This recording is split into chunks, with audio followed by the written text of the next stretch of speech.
Shalom, hermanos y hermanas.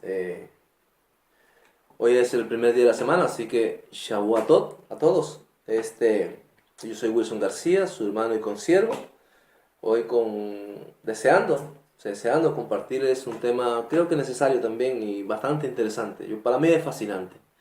A mí me ha apasionado desde hace muchos años este capítulo de la Escritura en el Pacto Renovado y quiero hoy compartírselo con vosotros. Así que vamos a estar hoy en el capítulo 11 de Romanos, hablándolo y comentándolo de manera total, todos los versículos. Vamos a comentarlo y vamos a estar disertando sobre ello. ¿Por qué hablar de Romanos 11? ¿Por qué específicamente de este capítulo? Bueno, porque como sabemos, la casi totalidad del cristianismo, sea de una manera u otra, cree y abraza la doctrina de la suplantación. ¿En qué consiste la doctrina de la suplantación? La doctrina de la suplantación consiste en creer o defender que el Israel natural, el físico, el literal, aquel que descendió de Jacob mediante 12 tribus, fue rechazado por el Eterno como pueblo escogido. Unas denominaciones, digamos que los adventistas, los testigos de Jehová, los mormones, entre otras, creen que Israel fue rechazado de manera total como pueblo escogido, que ya no tiene posibilidad o opciones de promesas, de pactos, de esperanza, mientras que otras denominaciones fundamentalmente evangélicas creen que aunque Israel fue rechazado como pueblo y otro pueblo ha tomado su lugar, Israel aún tiene esperanzas de que se cumplan en él, en ese pueblo, pues algunas promesas, algunos pactos y que alcancen algunas esperanzas prometidas en el Tanakh o Antiguo Testamento. Entonces, sea cual sea la posición, sea más tolerante o más intolerante, más extremista o no, la verdad es que todas las denominaciones, en este caso, de una manera u otra, defienden y enseñan la doctrina de la suplantación. Israel fue rechazado. Punto. Entonces es necesario abordar ciertos pasajes donde parece evidente y muy evidente de que estos hermanos que defienden este tipo de conceptos están algo errados o equivocados. Se entiende que existan otros pasajes que ellos a veces escriben para defender esta posición, que dicho sea de paso, en otro video he analizado algunos de estos pasajes que se citan con regularidad, están totalmente descontextualizados. Entonces, lógicamente, no vale citar un pasaje bíblico con descontextualización, porque obviamente no estás aplicándote a la realidad que el pasaje bíblico está expresando. Pero no voy a introducirme a explicar, porque como ya dije, ya esos pasajes han sido explicados anteriormente. Yo quisiera abordar el pasaje de Romanos 11 que es tan claro y tan específico. No hay nada interpretativo. Romanos 11 no hay que interpretarlo. Romanos 11 es una cosa transparente. Quien lee Romanos 11 sin perjuicios, sin una mente ya predispuesta a un concepto, entiende perfectamente Romanos 11. No hace falta ser muy inteligente, muy ducho, tener mucho conocimiento, ser un sabio ni nada de eso. Es fácil de entender y comprender lo que Pablo está expresando. Voy a empezar por decir que Romanos 11 tiene un contexto histórico. El contexto histórico es que ya en el primer siglo, ya este tipo de criterio suplantacionista, por llamarle de alguna manera, ya había nacido. Y como había nacido, por diferentes razones históricas, que no vienen al caso porque el objetivo es centrarnos en los versos bíblicos, por diferentes contextos históricos, Pablo le es necesario abordar esta temática y salir al paso de una tergiversación que los gentiles ya en esa época estaban haciendo creyendo, perdón, que Israel había sido rechazado como pueblo. Es necesario decir a los gentiles, estáis equivocados, no es así como pensáis. Entonces en el capítulo 11, y vamos a comenzar rapidito, en el capítulo 11 de Romanos, versículo 1, se comienza con una pregunta retórica. Por tanto, pregunto, dice Pablo, ¿ha rechazado Elohim a su pueblo? Y responde de manera categórica. Jamás sucede eso. De ninguna manera, está diciendo Pablo. Cuidado con creer en eso. Eso es un error. Obviamente, cuando Pablo le escribe a los romanos, y cualquier otra persona que no, aunque no fuese romano, que tuviese en otra congregación, pudiese leer esta carta y esta pregunta retórica que Pablo, Rab Saúl, se hace, hubiera comprendido perfectamente a qué pueblo se está refiriendo Pablo. Pablo no se está refiriendo a la iglesia que el cristianismo dice que nació en el Pentecostés y que suplantó al pueblo de Israel. Pablo se está refiriendo al pueblo de Israel literal y físico que existía en ese tiempo y que había sido reconocido como tal desde muchísimo tiempo antes. Sigue, de ninguna manera, después de esta respuesta tan tajante, tan clara, tan específica, Pablo pasa a dar una razón, una prueba, una evidencia de que esto no puede suceder, que jamás puede suceder. Y son varias. Entre ellas dice, sigo en el verso 1, porque también soy israelita, descendiente de Abraham, de la tribu de Benjamín. O sea, yo soy la prueba viviente. Él y las decenas de miles de judíos que habían creído. Recuerden que en Hechos capítulo 21, verso 20, allí se dice, Jacob le dice a Rab Saúl, mira cuántas decenas de miles de judíos hay y todos son celosos por la Torá. O sea, yo soy la prueba viviente de que el Eterno no pudo haber rechazado a su pueblo, Israel. Al que primero pregunta, ¿ha rechazado Dios a su pueblo?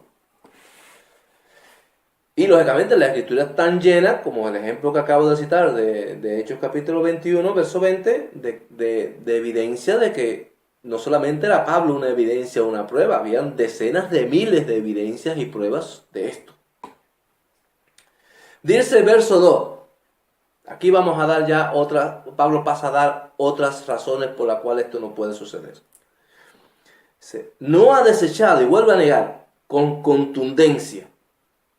No ha desechado Elohim a su pueblo, al cual desde antes conoció. Obviamente, no puede estar hablando, y vuelvo y reitero, de la iglesia emergente en el Pentecostés según el cristianismo. Está hablando del Israel aquel de allá atrás.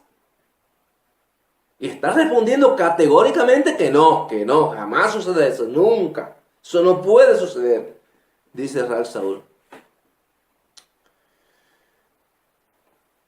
Sigue, estamos en el versículo 2. Vuelve a hacer una pregunta, Rab Saúl. ¿O no sabéis lo que dicen las escrituras acerca de Eliyahu? De cómo se quejó ante Elohim contra Israel diciendo, Señor, a tu profeta han dado muerte y tus altares han derribado. Solo yo he quedado y procuran matarme. O sea, está haciendo alusión Pablo para demostrar que él no ha rechazado a su pueblo y que no puede rechazarlo jamás. Pablo toma del Tanakh, de un acontecimiento histórico específico, y lo aplica proféticamente al primer siglo. De manera literal veremos que no, pero ahí no hemos llegado todavía. Señor, en tu profeta han dado muerte y tus altares han derribado. Solo yo he quedado y procuran matarme. Pero, dice Pablo, y vuelve a hacer otra pregunta. Pablo es muy preguntón. Pero, ¿cuál es la divina respuesta? O sea, ¿qué el Eterno responde a Elías cuando él cree equivocadamente de que él solo quedaba y él solo estaba siendo fiel? Y que mira como todo su pueblo le había rechazado. ¿Qué responde el Eterno? Bendito sea. ¿Cuál fue la divina respuesta? Dice Pablo. Me he reservado 7,000 hombres que no han doblado la rodilla delante de Baal. O sea, el Eterno, cuando todo el mundo pensaba, incluso el profeta Eliyahu, que no quedaba nada de Israel, el Eterno responde que no uno no, tú tranquilo. 7,000 que no han doblado su rodilla a Baal. Y este 7.000, en aquel tiempo, del tiempo de Eliyahu, estaban siendo la identidad del pueblo de Israel. Por lo cual está diciendo el eterno Elías, no, estás equivocado. Israel todavía está conmigo. Tengo 7.000 que no han doblado su rodilla a Baal. Y eso significa que mientras haya un número determinado de israelitas fieles, es lo que está diciendo el Eterno ahí. El Eterno no puede rechazar a su pueblo. 7.000. Fíjense, ni siquiera, recordemos el relato de Bereshit, cuando Abraham está delante de Sodoma y Gomorra y el Eterno va a destruirla y Abraham empieza a interceder por misericordia. El Señor, si hubieran 10, si hubieran 5, si hubieran... Y el Eterno siempre dice, oye, si hay el número más reducido que pueda, yo pues por esa causa, y estamos hablando de una nación promiscua e inicua al grado superlativo en aquellos tiempos. Sodoma y Gomorra eran, vamos, lo máximo en pecado e iniquidad. Y aún así el Eterno hubiese estado de acuerdo en brindar misericordia por un mínimo número de personas que en esas ciudades se hubieran hallado justas delante de él. Pues imagínense ustedes si hay 7.000 en un pueblo, una nación que aún no habían doblado su rodilla a Baal y se mantenían firmes y fieles al Eterno. Esto solamente es para que tengan una idea de la argumentación de la que se vale Rab Shaul, una persona razonable, reflexiva, profunda, para demostrarle a aquellos que decían que Israel había sido rechazado, demostrarle que eso era incorrecto. Sigue la escritura. Porque ahora, lógicamente, Rab Shaul citó aquello para demostrar esto que estaba diciendo. Pero lo aplica ¿qué? Al presente, en el verso 5. Así también, dice en el verso 5, así también, aún en este tiempo, ha quedado un remanente escogido por gracia. Cuidado, no son 7.000 el número. La gente cree, y he escuchado muchos argumentos que dicen, no, porque en Israel lo que quedaron fueron 7.000 en el primer siglo. No, equivocado. Sencillamente Pablo está tomando un suceso donde 7.000 no habían doblado sus rodillas para demostrar que esa minoría conformaba un pueblo del Eterno. Identificaban y definían al pueblo del Eterno, al fiel, al verdadero, al auténtico, al literal, al físico. Y ahora aquel suceso histórico lo traslada proféticamente al primer siglo. No queriendo decir que en el primer siglo había 7.000. No, para el tiempo en que Rab Shaul escribe la carta a los romanos, es aproximadamente en un tiempo paralelo, idéntico o igual, al tiempo en que suceden las cosas de Geburot, de Hechos 21, que ahorita citamos. Y solamente en Judea, entienda esto, hermano, solamente en Judea, en las congregaciones de Judea, según el testimonio de Geburot, capítulo 21, verso 20, habían literalmente decenas de miles. Decenas en plural y miles en plural. Eso implica que como mínimo, si nos ajustamos a la literalidad del texto griego, como mínimo tenían que haber, para que se cumpliera el que hubieran realmente decenas de miles, tendrían que haber nada más y nada menos que 20.000 creyentes yehudí que habían creído en Mashiach y que eran celosos por la Torá. En Judea.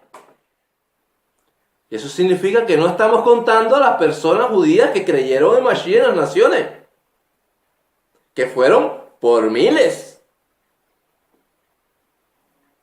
Eso sin contar que en el pueblo de Israel, en la cultura de Israel, no se cuentan las mujeres.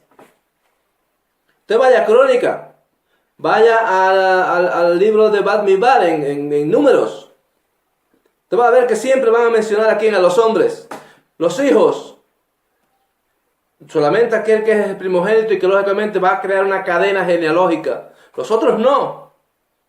Por lo tanto, estamos hablando de cabezas de familia.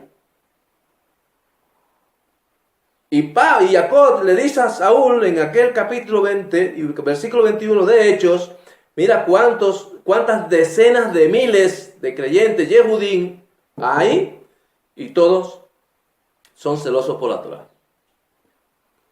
Por lo tanto, los que creen que Pablo está haciendo alusión en el capítulo 21, en el capítulo 11, sobre los 7000, cree que está siendo literal en cuanto a los que existían en aquel primer siglo, están errados, totalmente errados. El número 7000 no es más que aquel número simbólico o aquel hecho histórico del cual Pablo toma para demostrarle a estos gentiles de que aquí estaba pasando algo similar, un paralelo profético. No que en Israel había quedado un remanente de 7000, eso es un error total. Bien. Después de Pablo hacer todas estas preguntas retóricas y responder con las mismas escrituras inspiradas, sigue diciendo en el versículo 6, y si es por gracia, ya no es por obras. De otra manera, la gracia ya no sería gracia. Y si es por obras, ya no es gracia. De otra manera, la obra ya no sería obra.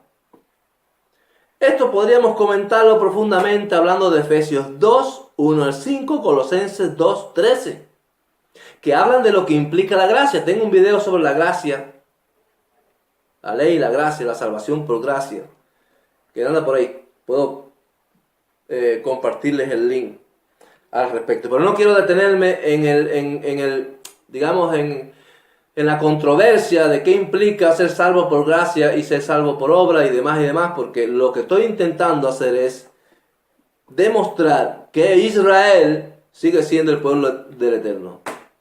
Es lo único que estoy intentando demostrar. No de siguió siendo pueblo del Eterno mediante gracia o mediante obras. No, ese no es el tema. ¿Ok? Dice el verso 7, y siguen las preguntas retóricas. No hay nada, aprenda esto. Cuando usted quiera hacerle entender a alguien algo, hágale preguntas. Y usted va a ver como si de verdad la persona es honesta y se ajusta a la respuesta que por obligación esa pregunta debe tener, esa persona entenderá lo que usted le está transmitiendo. Si es deshonesta, obviamente que no. Persona deshonesta, pues te contestan cualquier cosa, aunque sepan que es mentira. La cosa es salir del paso. Pero las preguntas siempre son un buen método de enseñanza, de instrucción. Y Pablo lo deja patente en Romanos 11. Porque de verdad que más claridad que lo que Pablo expone en Romanos 11, nada. Y es a base de preguntas y de respuestas. Dice el verso 7. ¿Qué pues? Lo que buscaba Israel no lo ha alcanzado, o sea, la totalidad de Israel. Lo que él buscaba, la totalidad de Israel buscaba, no lo alcanzó. Pero los escogidos, el remanente, sí lo han alcanzado. Y los demás fueron endurecidos. Es la primera vez en este capítulo, y aquí ya vamos a entrar en materia un poquito más profunda. Es la primera vez en este capítulo donde Pablo hace una división entre el todo Israel. Una parte escogida por gracia, un remanente que en ese tiempo creyó en Mashiach. Obedientes por gracia. Y otra parte, más numerosa en este caso, la mayoría, en que no cree en Mashiach. Y Pablo la define en el verso 7 como endurecidos. Por lo tanto, a partir de ahora vamos a hacer lo siguiente. Israel obediente, ese remanente que fue escogido por gracia, el Israel endurecido. ¿Para qué? Para ver en qué para esto el Israel obediente y en qué para el Israel desobediente o el endurecido, como le dicen las escrituras. Bien, lo que buscaba Israel no lo ha alcanzado, pero los escogidos sí lo han alcanzado. Y los demás fueron endurecidos. Como está escrito. Esto es importante. ¿Saben por qué? Porque Pablo, cuando enseña algo, él cita del Tanakh. Del Antiguo Testamento, que ustedes le llamáis Antiguo Testamento, la mayoría del cristianismo llama Antiguo Testamento. Es un error también, pero tampoco vamos a entrar en ese detalle. Cita del Tanakh precisamente para corroborar o probar lo que él está transmitiendo como instrucción y enseñanza en ese momento. Así como está escrito. ¿Qué está escrito? Elohim les dio espíritu insensible, ojos que no vean y oídos que no oigan hasta el día de hoy. Y voy a seguir para... Y David, dice el verso 9, dice, se ha vuelto su banquete en trampa, en red, en tropiezo y justo castigo. Se han endurecido, oscurecido sus ojos para que no vean y agobieran la espada para siempre. ¿A quiénes? ¿Al remanente obediente? No. A los desobedientes. A la parte endurecida. Un tema importante a tener en cuenta. Un tema que no podemos saltarnos bajo ninguna circunstancia. Es que este endurecimiento proviene de el Padre. O sea, Elohim decide. Luego vamos a ver por qué. Pero bueno, por el momento sabemos que es Elohim el que decide que ellos sean endurecidos. De la misma manera que decidió guardarse siempre un remanente obediente, decidió proféticamente, desde la anterioridad y cumplido en el primer siglo, endurecer a la otra parte. Por lo tanto, es un endurecimiento divino. Aun cuando Israel hubiese querido no estar endurecido, el Eterno, para que se cumpliera su propósito, y luego vamos a ver cuál era su propósito, Israel tenía que haber sido endurecido. Una parte de Israel tenía que ser endurecida. Tenía que estar endurecida. Proféticamente hablando. Y para ello, Pablo cita toda una serie de profecías que la podemos encontrar en Yesías, en Isaías, en Irmiyajo, Jeremías, en los Tejilín, los Salmos y demás y demás. Todas estas profecías bíblicas son fácilmente visualizables, encontradas allí en el Tanakh, en las profecías bíblicas dadas a Israel. Pablo está argumentándose y apoyándose en estas profecías bíblicas. Cuando usted vaya a hablar sobre Israel, tenga en cuenta que Israel, todo lo que está sucediendo con Israel está basado ¿en qué? En profecías bíblicas. Vamos al verso 11, para seguir en materia. Hasta el momento tenemos definido dos partes, y ya sabemos que esta parte está endurecida por cumplimiento de profecías bíblicas dadas por el Eterno. O sea, es un endurecimiento divino, de origen divino. Sigue el verso 11. Pero yo pregunto, ¿será que los israelitas al tropezar, ¿quiénes tropezaron? ¿Estos? ¿O estos? Estos, ¿verdad? Los endurecidos. Vale. Muy bien, vamos a ubicarnos ahora aquí, en esta parte endurecida. ¿Será, pregunto, y sigue preguntando, ¿será que los israelitas al tropezar cayeron definitivamente, por completo, dicen otras traducciones? ¿Será eso lo que sucedió? ¿Es esto lo que el propósito divino? Es lo que Pablo está preguntando en ese versículo bíblico. Y siguen diciendo las Escrituras. De ninguna manera. Una respuesta tajante, clara, específica. De la misma manera que respondió en aquel momento de que ha rechazado Elohim a su pueblo Israel. Jamás suceda eso. Bueno, esa misma contundencia Pablo ahora la aplica en la pregunta de ¿será que los israelitas cayeron definitivamente? ¿O por completo? ¿O para siempre? De ninguna manera. Jamás. Eso no es posible, dice Pablo. Y ahora viene a contarnos Pablo y a esclarecernos el por qué ese endurecimiento. Pero recordemos algo. con respecto al versículo 11. Y la pregunta que Pablo hace, ¿será que los israelitas al tropezar cayeron definitivamente? ¿Está hablando de qué? De los que cayeron, de los que tropezaron, de los que estaban endurecidos. Ya no está hablando de estos que fueron obedientes, que es el remanente. ¿Ok? Eso hace falta diferenciarlo perfectamente para que sepamos de qué Pablo está hablando en cada momento.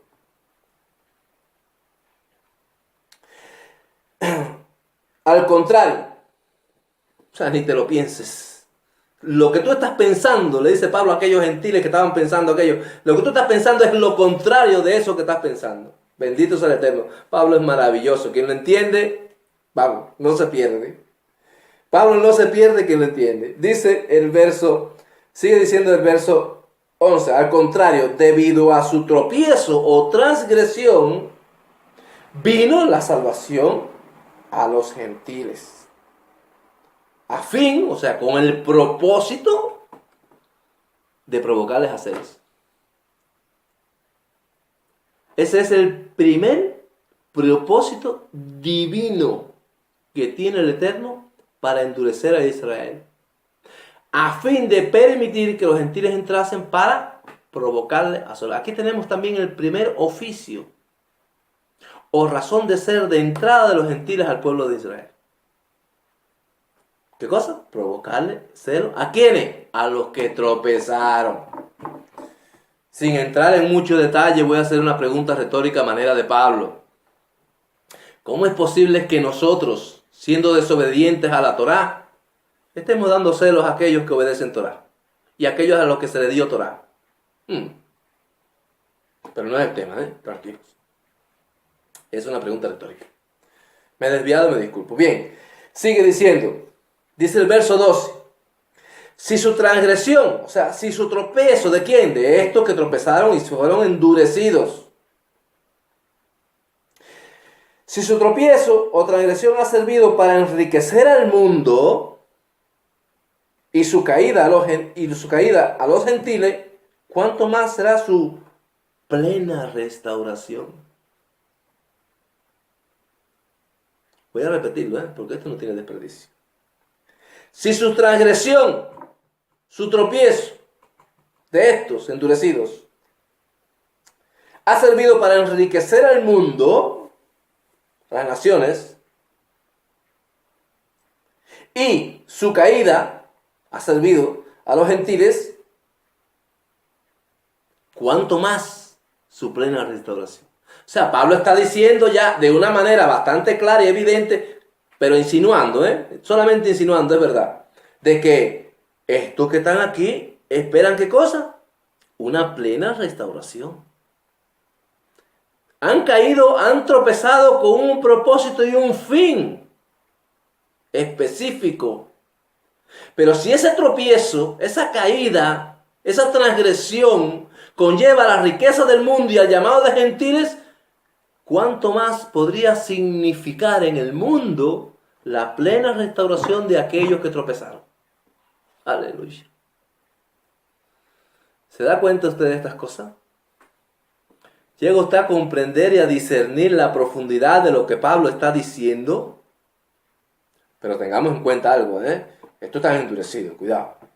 Tenemos en cuenta de que el Israel no endurecido, por el momento está aquí, es obediente al Eterno, y demás, y demás, y demás, cuidado. No olvidemos la diferencia entre un grupo y otro. Este, que está aquí, está endurecido.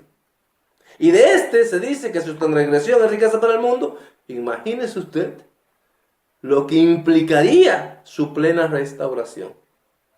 Luego vamos a ver cuándo es esa plena restauración. Proféticamente hablando. Y en base a Romanos 11. Porque Romanos 11 lo aclara todo, no deja absolutamente nada al azar. Y sin explicación. Absolutamente todo. Lo aclara punto por punto. No hay una pregunta que subsiste en el capítulo 11 Romanos que no sea respondida de manera clara y específica con el mismo capítulo 11 de Romanos. Por eso yo digo que cuando vamos a hablar de Romanos 11 no hace falta irse a otro lado. Romanos 11 se explica por sí mismo. Sigue la escritura y recordemos que vamos al verso 13. Ahora Pablo se dirige a los gentiles. Habla vosotros, gentiles, aquellos que están en las naciones. Habla vosotros, naciones, en realidad como deberíamos decir.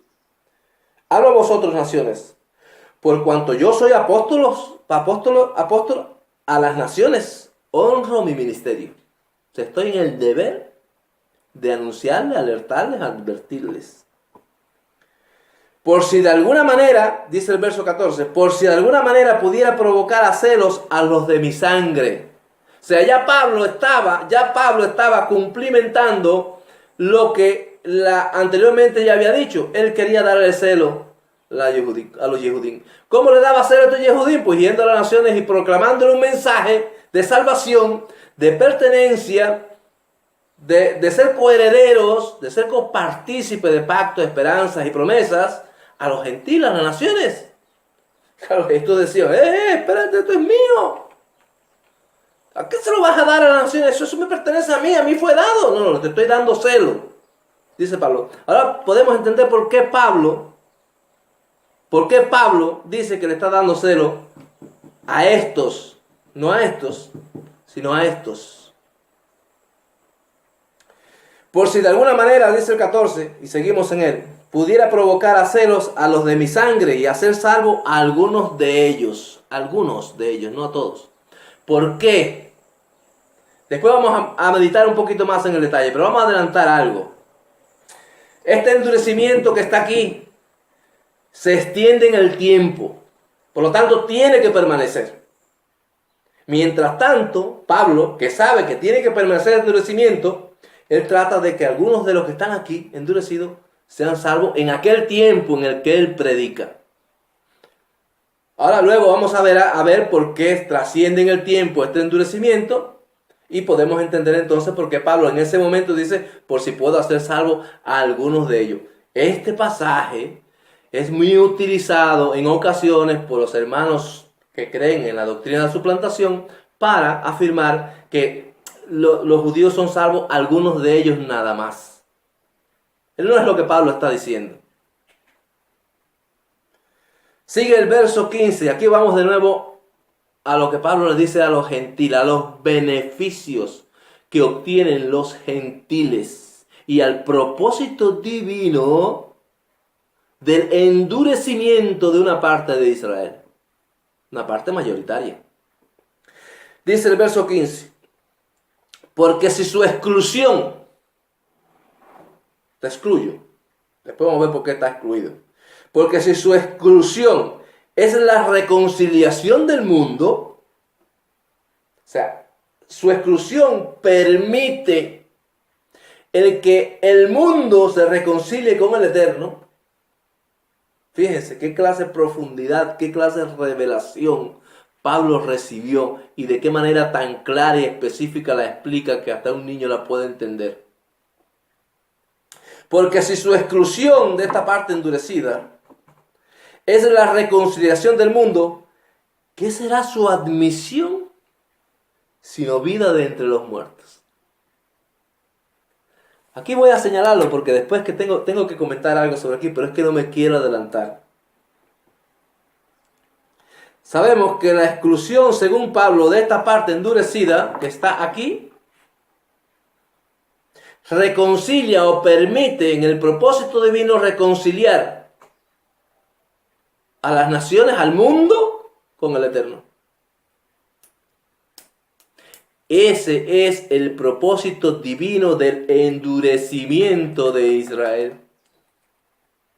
Mejor dicho, me expresé mal. Ese es el propósito divino del endurecimiento de una parte de Israel. Este, que está aquí. Y Pablo empieza ya a crear una serie de ilustraciones para que si el gentil hasta la fecha no lo ha entendido, con estas ilustraciones sea capaz de comprenderlo. Dice el verso 16,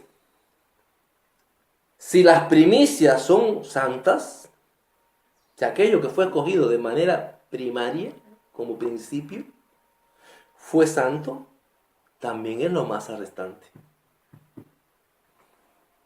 Si la primicia es santa, la masa restante también. Y si la raíz es santa, también lo son las ramas. Y aquí vamos a entrar en el espectáculo agrícola de la ilustración del olivo. Es un verdadero espectáculo. Yo le animo, mi hermano, de verdad, de corazón se lo digo. Coja una escritura, váyase a un lugar solitario, si es posible debajo de un árbol donde solo el único ruido que tenga sean los pajarillos, o una habitación cerrada, y póngase a leer Romanos 11. Y usted verá que su corazón va a palpitar. Yo le aseguro que su corazón va a palpitar. Yo, fíjense, se lo estoy asegurando, ¿eh? Si no es así, reclamadme luego. Va a palpitar. Porque esto es para desbordarse de emoción. Estas revelaciones para desbordarse de emoción. Cuando uno logra captar el sentido y la revelación que hay detrás del endurecimiento de una parte de Israel, el corazón se desborda y el Eterno comienza a darte lo que nunca comprendiste. Es cuando los ojos y las vendas se caen. Es cuando comienzas a mirar de verdad, de una manera transparente, la verdad revelada en la Escritura. Porque Israel, el tema de Israel es el centro de la revelación de Mashiach. El centro de la revelación de Mashiach es Israel. Bueno, me emocioné un poquito. Vale. Decíamos en el verso 16 que si las primicias son kadosh, también lo son las masas restantes, y si la raíz es santa, también lo son las ramas. Si alguna de las ramas fueron desgajadas, y volvemos de nuevo al tema, obedientes, desobedientes. Vamos aquí. Si alguna de las ramas fueron desgajadas, y tú, vamos a olvidarnos de aquí del por el momento, y tú, siendo gentil, siendo de las naciones, y tú siendo olivo silvestre o acebuche,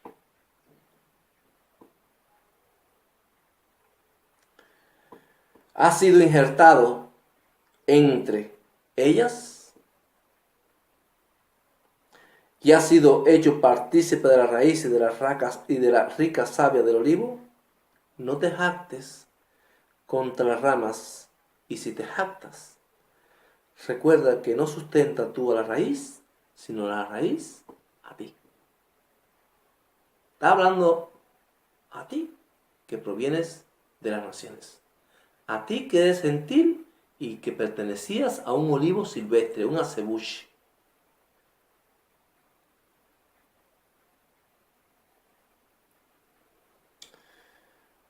Dice, vamos a explicar un tema de agricultura, pero vamos a seguir adelante para que se entienda perfectamente. Si tal vez dirás, las ramas fueron desgajadas para que yo fuera injertado. Oye, el posible razonamiento que podría traer uno de las naciones a aquella problemática.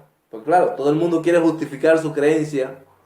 No, espera. Estas fueron dejadas para que yo fuera puesto.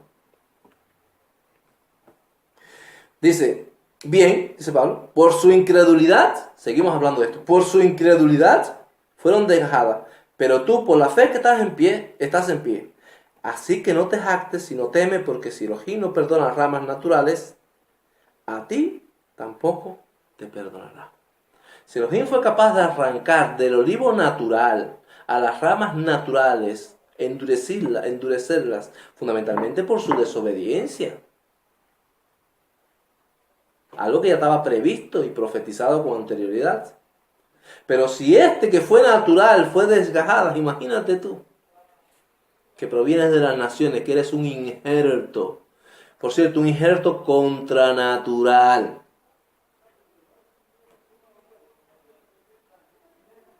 ¿Por qué es contranatural? Luego lo vamos a explicar porque más adelante es que lo dice. Aquí hay varios aspectos. Algunas traducciones dicen, cuando habla de haber sido arrancado del olivo silvestre, específicamente en el verso 7, dice, algunas de las ramas fueron desgajadas y tú siendo olivo silvestre has sido injertado en lugar de ellas, dicen algunas traducciones. Una pésima traducción del griego. Entonces, en lugar de ellas. Miren, yo le voy a poner una pequeña ilustración. No tengo aquí las cosas que puedo ilustrarlo, pero más o menos. Supongamos que este es el olivo. Supongamos que esta es la rama natural que fue desobediente. Y supongamos que este es el gentil de la rama del olivo. Bueno, el griego dice que tú eres injertado. Esta fue dejada. Y aquí quedaron ramas naturales. Bueno, pues el griego dice que tú fuiste injertado entre ellas, entre las que quedaron siendo obedientes en el olivo natural. No dice en lugar de estas. ¿Por qué no puede ser? De hecho, la lógica pura, aunque el griego específicamente dice, en vez de decir en lugar de ellas, dice entre ellas, pero la lógica pura indica que la traducción, la mala traducción que dice en lugar de ella es errada. ¿Por qué la lógica pura dice eso? Fácil. Porque luego más adelante vamos a ver, y luego nos vamos a tener un poquito más, pero para adelantar esto, dice que si la rama natural desgajada no permanece en incredulidad, digamos que fue una de estas que Pablo logró convencer y salvar en ese momento, ¿dónde sería puesto? En su propio olivo, al lugar al que pertenecía. ¿Qué sucede si la rama del olivo silvestre, gentil, es injertada en lugar de esta que fue desgajada? Pues que esta, cuando vaya a ser reinjertada nuevamente, su lugar va a estar ocupado. O sea, la lógica pura te dice de que la traducción está mala, que no puede ser así. Es entre ellas, no en lugar de ellas. Eso es algo que debemos de tener en cuenta para no dejarnos desviar de la realidad revelada de Romanos 11, porque hay muchos hermanos que citan este pasaje bíblico así tal y como está traducido en la Valera, para decir, no, es que es en lugar de ellas. Claro, luego la rama que dejó su endurecimiento no puede regresar a su propio lugar porque ya está ocupado por la ramita del olivo silvestre. ¿Verdad que no? Vale, no se puede. Bien, seguimos. Habíamos quedado en la reflexión que había dado el gentil para decir, total, sí. Ellos fueron desgajados para que yo fuera injertado. Y habíamos quedado en que Pablo dijo que bien, por su incredulidad, fueron desgajadas. Tú trata de permanecer fiel porque si no perdonó a las ramas desgajadas, a las ramas naturales, perdón, pues imagínate tú que vienes siendo un piojo pegado, como decimos en mi tierra, ¿no? O sea, tú no perteneces originalmente aquí. Dice el verso 22, sigue exhortando Raj Saúl al gentil que es injertado al olivo natural. Sigue diciendo Raj Saúl, mira pues la bondad y la severidad de Elohim. La severidad ciertamente con los que cayeron, con los que tropezaron, con los endurecidos. Pero la bondad contigo. La bondad contigo. Si permaneces en esa bondad, si no te haces el loquillo, si eres obediente, si te ajustas a las normas de pertenecer al olivo natural, si permaneces en esa bondad, pues de otra manera, tú también serás eliminado. O sea, el hecho de que estés aquí, cuidado, no te da ninguna seguridad. Tú fuiste aquí injertado contra la naturaleza, ahora lo vamos a ver. Por lo tanto, tú lo que tienes que hacer como gentil, como persona de las naciones, como alguien, como rama que no pertenece a este olivo, ¿qué hacer? Ajustarte al modo en que ese olivo debe convivir. Tú ahora formas parte de una comunidad de ramas diferentes a las que antes pertenecías.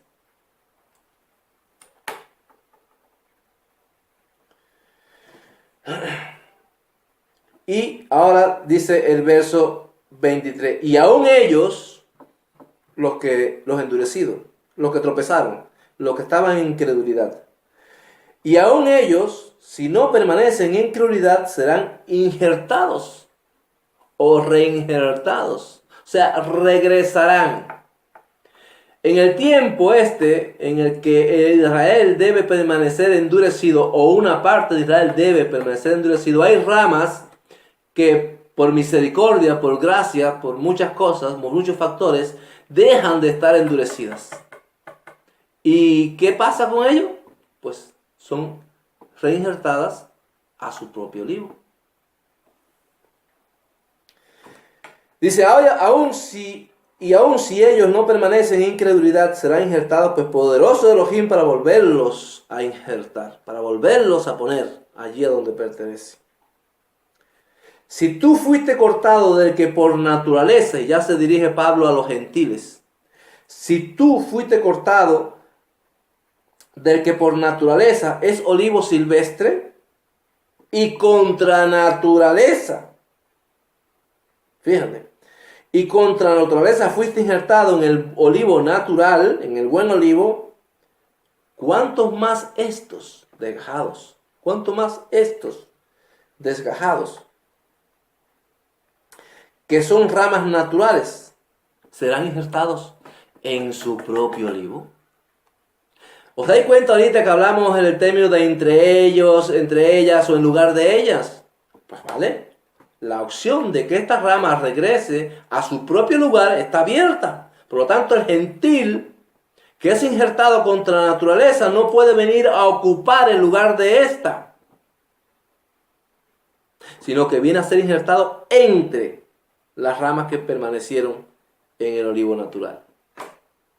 Ahora, un tema de agricultura para que podáis entender la misericordia, la bondad y el medio con el cual el Eterno posibilitó que las naciones, el mundo, los gentiles, que no le había sido dado Torah, ni esperanza, ni pactos, nada, ni revelación, nada, se reconcilien con el Eterno.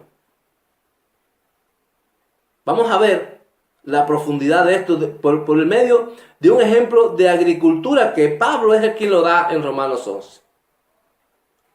¿Qué es lo normal? Para saber y entender por qué es contranatural. ¿Qué es lo normal? Coger un árbol de un buen fruto e injertar en ese árbol de buen fruto una rama de mal fruto. ¿A que no? Eso no se hace. Lo que es lógico es que al árbol de mal fruto, aquel que da el olivo agrio, el que no sirve para aceite, el que no sirve para comer, pues se coja una rama del olivo natural, de un olivo bueno, que dé buen aceite, que tenga buena aceituna, y esa rama sea injertada o colocada en el olivo silvestre que daba aceitunas malas. ¿Para qué? Para que esa rama comience a producir buenas aceitunas. Pero en el ejemplo que Pablo pone es contranatural porque se hace lo contrario. O sea, al olivo natural, al bueno, al que da buenos frutos, al que da un excelente aceite extra virgen, para que se me entienda, pues a ese se coge una rama de olivo que no da fruto, que tiene un fruto agrio, que no sirve para nada. ¿Entender eso? Y esa rama entonces es injertada en el olivo natural. Y el milagro de esto es que esta rama injertada aquí empieza a dar buenos frutos. Ese es el milagro del injerto del olivo del que Pablo habla en Romanos 11. Que el gentil, aquel que no podía estar reconciliado con Elohim porque no tenía Torah, porque no era obediente, porque era un pagano, porque no tenía promesa, porque no tenía esperanza, porque no tenía revelación, ese es tomado de aquel lugar que no tiene fruto, que no da fruto, y llevado a un lugar donde sí ya entonces empieza a tener fruto contra naturaleza. O sea, lo más contranatural del mundo es injertar aquello en esto y que para más remate, milagrosamente dé buenos frutos.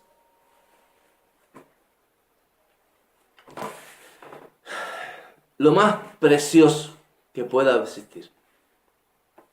Lo más precioso que puede existir es darnos cuenta de la misericordia del Eterno en primer lugar y del milagro de que las naciones o los gentiles, una vez injertados entre las ramas naturales en el olivo natural, comienzan a dar buenos frutos.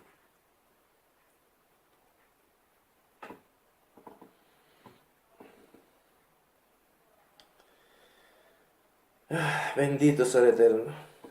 Bien, vamos a dejarlo aquí la primera parte. Vamos primeramente a dejar puntualizado varias cositas. Las ramas del olivo silvestre son los gentiles que son injertadas en el olivo natural, en el cual permanecieron las ramas naturales. Cosa importante con respecto a lo que creen en que Israel fue rechazado. Vamos a resaltar algo muy importante hasta aquí para luego comenzar en el verso 25 en el próximo video.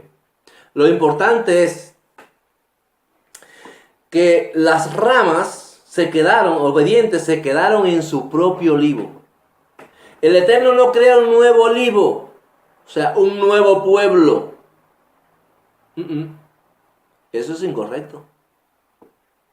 El Eterno tiene un pueblo sustentado por la raíz. No importa cómo usted interprete la raíz. Puede decir que la raíz es Mashiach, puede decir que es el Padre, como usted quiera.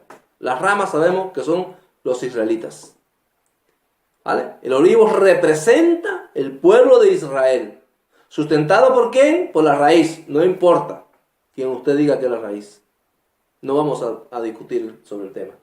Lo importante es que el Eterno no coge a las ramas naturales como la iglesia pretende enseñar y creer, que se cogen las ramas naturales que creyeron y se ponen en otro olivo o se crea otro olivo para ser introducidas allí como un nuevo pueblo.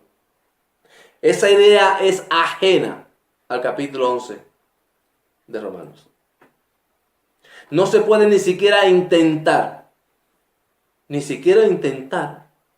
introducir esa idea en Romanos 11. Imposible. Las ramas naturales permanecieron siendo parte del olivo natural y los gentiles son los que se suman. Por eso dice Efesios capítulo 2 que de los dos pueblos, el que existía aquí y el otro, los gentiles que estaban en olivo silvestre, hace uno.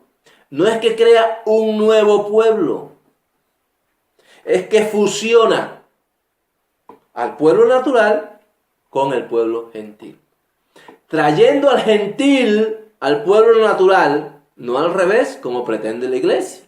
La iglesia quiere hoy que el judío, que es la rama natural, obediente o desobediente, no importa, ¿qué vaya a hacer? Se injerte en el olivo silvestre. Entre los gentiles, dejen de ser judíos. Cuando obviamente las ramas del olivo natural que se quedaron, permanecieron en el olivo natural, no dejaron de ser judíos. Siguieron siendo judíos. El Israel espiritual del que tanto las personas hablan, el Israel espiritual son las ramas naturales físicas y literales que creyeron en Mashiach. El otro Israel es la otra parte, que no es otro Israel, es otra parte de Israel. Recordemos que Israel está dividido, obedientes, desobedientes. Permanecieron en olivo, fueron cortados del olivo. ¿Se entendió eso, verdad? Por lo tanto, hay una parte de Israel endurecida y una parte obediente a la cual los gentiles se suman.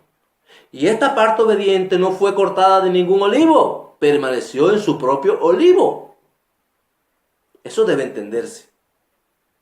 La cabaña, la razón por la cual los gentiles que están en el olivo silvestre son sumados a el olivo natural entre las ramas naturales, es cumpliendo la profecía bíblica de restaurar la cabaña de David, según Hechos capítulo 15.